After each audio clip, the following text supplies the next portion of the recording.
For those of you not familiar with Autocad at all work that you do with Autocad and Autocad Mechanical should normally be done in the Model tab here. And then when you go to your Layout tabs, what you do there is set up your sheet, your title block, your viewports and so on, so that you can view scaled views of what's actually in the model space, the Model tab here. Now, what we're going to look at very briefly is how the Model tab works. Now, what I've done here is set up a blank metric drawing using the metric setting in the Startup dialog box. How do I know that? One of the first sanity checks that you do is look down at your coordinates bottom left corner here.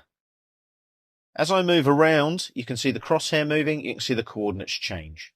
And as you can see there, look, I'm moving around and the coordinates change as per the position of the crosshair.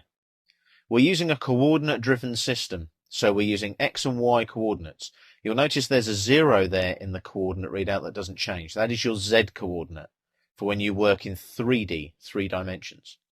Now, I've got a new layer set up, so I'm going to go to my Home tab on the ribbon, Layers here, and when I click there, you can see, look, I've got Objects, and I've also got the default layer, Layer 0. You can't get rid of Layer 0, but I want Objects to be the current layer, so I click on the word Objects.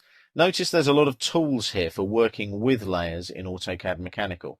We'll move on to that later. Okay, so I'm using the Objects layer. All I'm going to do is draw a rectangle. Now, it's just going to be a bog standard rectangle. Okay, so when I click here, rectangle there, draws a rectangle using a closed polyline, and it's asking me for the first corner point. Now, what I really like about Autocad Mechanical 2010, you get these little symbols here. Look, can you see that? That little symbol, rectangle, with the little dot there, bottom left corner. So it's saying specify first corner point. So what I'm going to do there is I'm going to type in my coordinates. I'm going to make sure that my number lock is on, like so. And I'm going to type in 50, and then the comma key, and then 50. So the first corner of my rectangle is 50, 50 in the coordinate readout on the screen. I press enter, and that starts there. Now, as I come away, this is what I love about dynamic input on Autocad. Dynamic input has been around since Autocad 2006, and as you can see, as I move the rectangle, it gives me the sizes of my rectangle. So there's my side. So I want that top side, see the blue there? As I move the horizontal distance, I want to be 250. So I'll type in 250.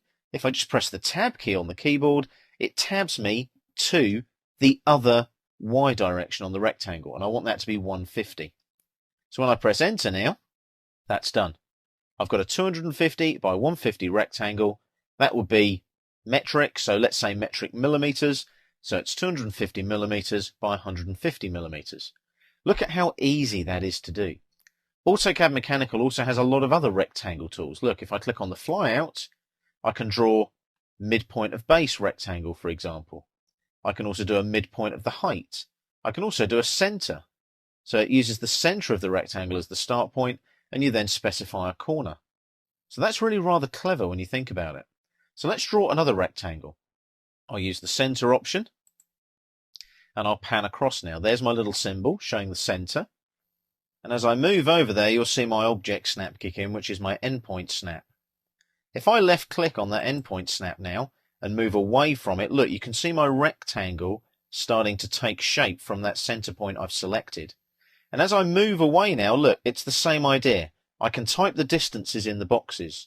So in the X direction that's highlighted there, 50.99, I actually want that to be 50 from the center. I then press the tab key on the keyboard.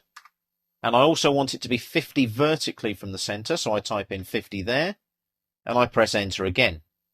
And as you can see there now, I have a rectangle with equal sides.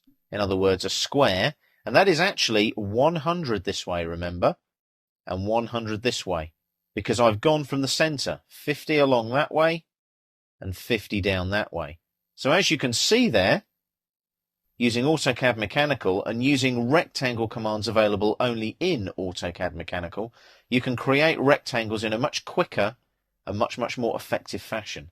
The whole idea there is that you're using mechanical tools in a mechanical environment to be more productive.